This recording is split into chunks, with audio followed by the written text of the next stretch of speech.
Listen, getting successful, whatever you consider successful, if it's rich, whatever, it's not a magic trick.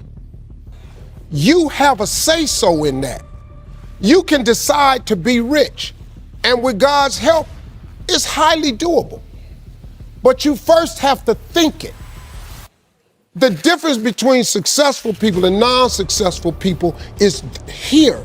I'm no better than none of y'all. I'm not a better person than you. I'm not a better Christian than you. God don't love me more than you. None of that. What makes it hard is your lack of belief that it can happen for you.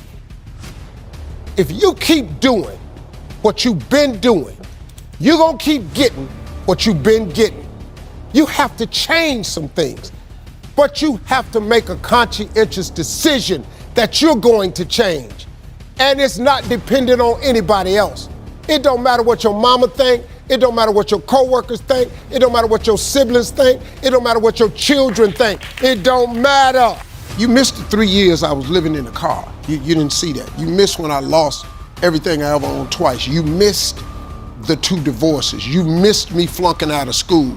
You missed all that. You see this now. This ain't how it work now.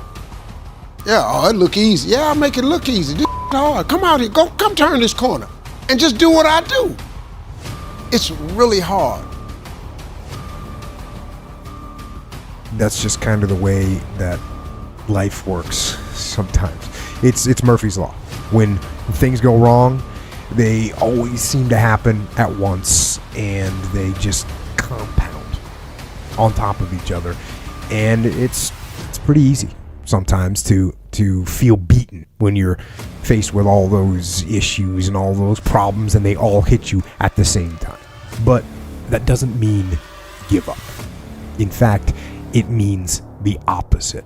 It means it's time for you to fight harder, to dig in. It means it's time for you to go on the warpath. And that starts with one of the fundamental laws of combat leadership: prioritize and execute. What's the biggest problem? What's causing the most stress? Family? Okay, sit them down. Explain where you are at. Be blunt, be upfront, and then give them the simple plan of how you're gonna get things back on track. Don't sugarcoat it. You give it to them straight. You got some late payments. Call those creditors up. Explain to them what's going on. Set up some kind of a minimum payment plan so you can start making some progress and get them off your back. And then you got your job, right? You're falling behind at work. Okay, talk to your boss. Face it. Tell him that you're going to step up your game. Tell him you're going to be at work early, you're going to be at work late, you're going to be at work during lunch, you're going to be wherever you need to be whenever he needs you to be there. Tell him you're going to get after it, and tell him that you're 100% committed to supporting him and the company and the mission. And then you get started.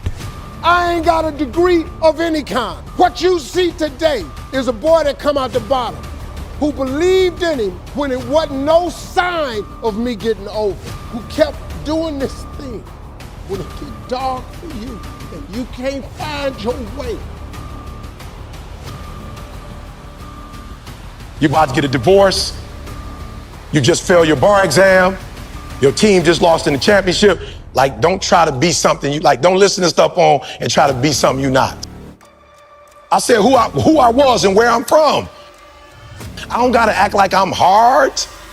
I don't gotta act like I'm nothing. Like, I'm going to be who I am. It won't be easy. It will be hard because life is hard. That's what life is. And these challenges that you face, they're gonna do their best to take you down. Do not stand up, dig in. Line up those problems and confront them, face them, fight them. Do not let them bring you down. In fact, let those challenges raise you up. Let them elevate you. Let their demands and their trials make you stronger. Let the adversity you face today turn you into a better person tomorrow. So in the future, you look back at these struggles and you say to them, thank you. You made me better.